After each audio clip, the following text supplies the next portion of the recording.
Testing 1 2 3. I'm Cheyenne Nicole and this is my channel. Have you ever felt fully alone in a room full of people? Or been in a relationship or a friendship where you just didn't feel seen, felt, or understood? Let me cook! I have uncovered a missing piece. Sit with me and give me grace for needing my notes, because I need my notes.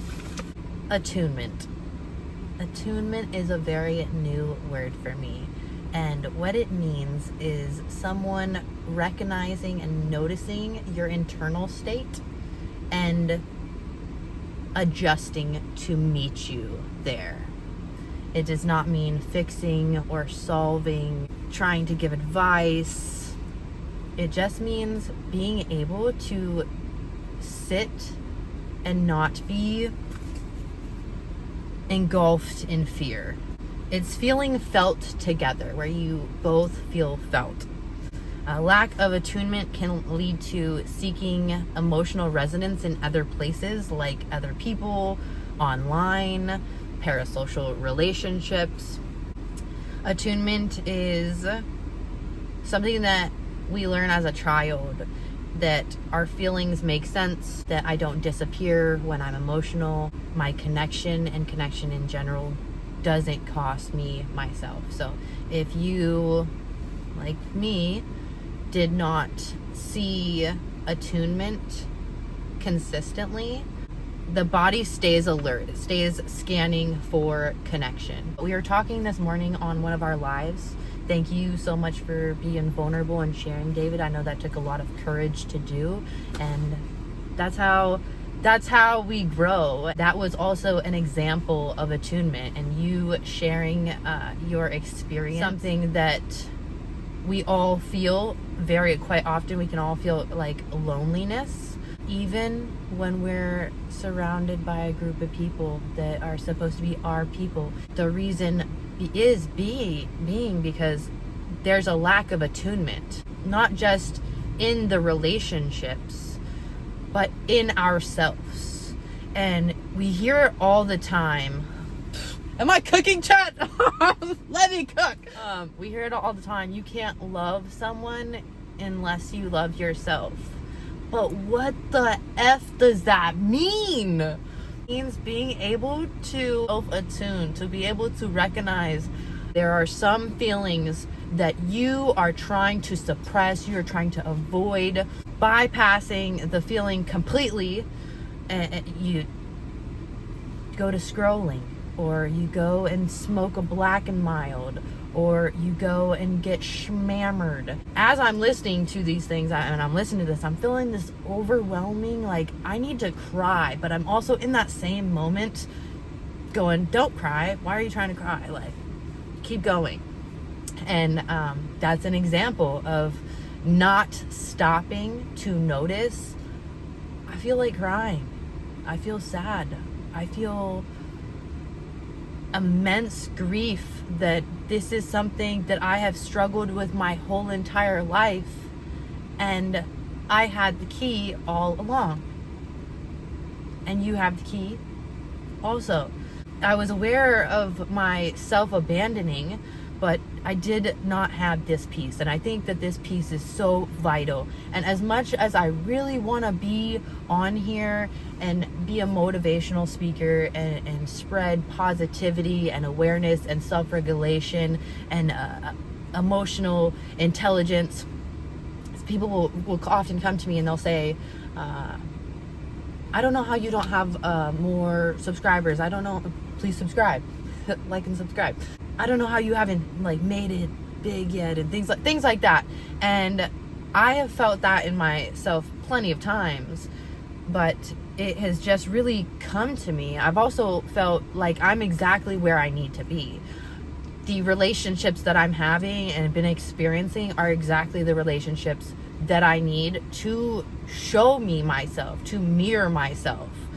David shared a past relationship and feeling that same thing that a lot of us feel very quite often, that we're in love but we feel lonely, we feel alone, and that's a lack of attunement. Feeling like our partner's disrespecting us. Again, that is a mirror of ourselves. That is a mirror of us not respecting ourselves and not having clear set boundaries and self-worth and self-attunement.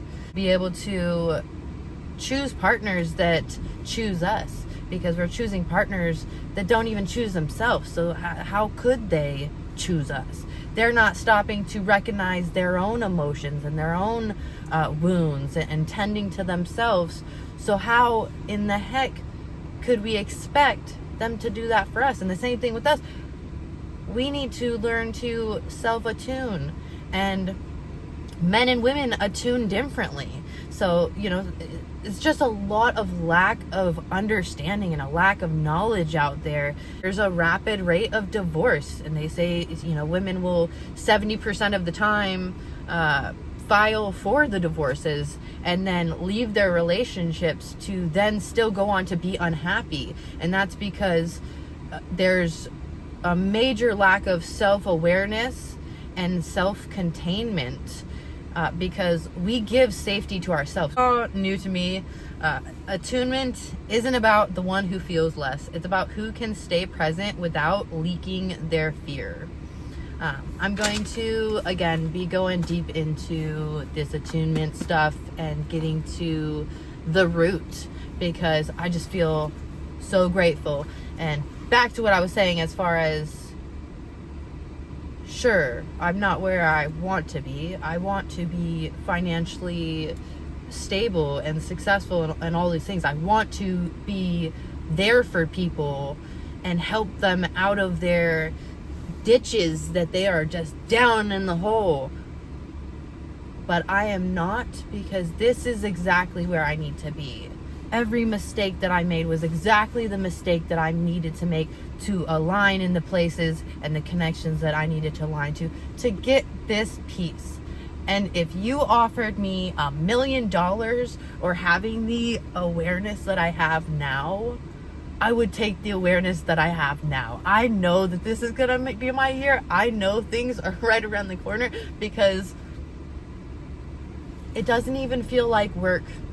It feels like getting to know myself. It feels like going back and sitting with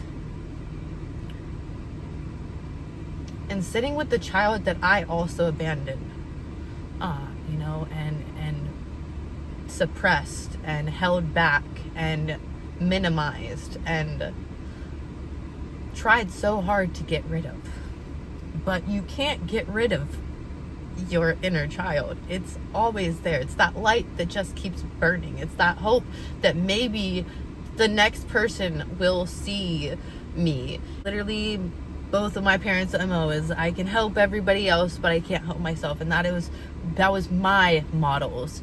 And I am reparenting myself, not alone. I'm reparenting myself with many of you guys, and also with my children. I'm having to reparent them because I didn't have all of this information available to me. I never heard that word.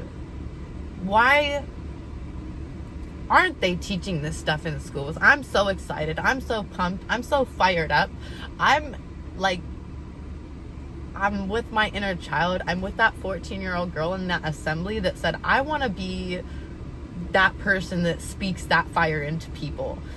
And it's all coming full circle.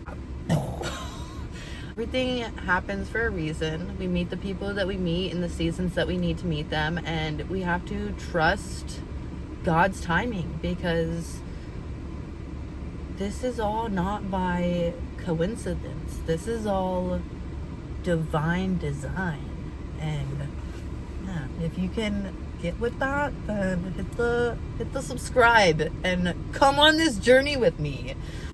I am going to give an example. It is one of my favorite stories about my father. This is one of his favorite stories to tell. Him and my mom were at Knott's Berry Farm, and there's a giant ride that's goes straight up in the air. It's called the Space Needle. It's terrifying. He said that he was so terrified and he looked over at my mom, and she was completely terrified, like, and he just knew that he had to be the calm for both of them. So he relationally attuned. He recognized the fear in my mother, and he used his nervous system to be present with her. And he said his fear was just gone. It was a great example of my father attuning to my mother. Attunement and regulation go hand in hand, and we will get in that in another video. For me, when I went with my dad to go on that ride and I was scared, my dad looked at me and he said, "You're getting on that ride or I'm leaving you here." So that was mine. That was my experience, and that was not attunement. That was control. That was his dismissive avoidance side coming out. But anyways, I didn't need to say that part. Is that a falling star? My bad. Anyways, I love you guys. I hope that this helped somebody, but if not, this is just a little log in the Cheyenne book. So I will see you in the next video. I love you. Bye.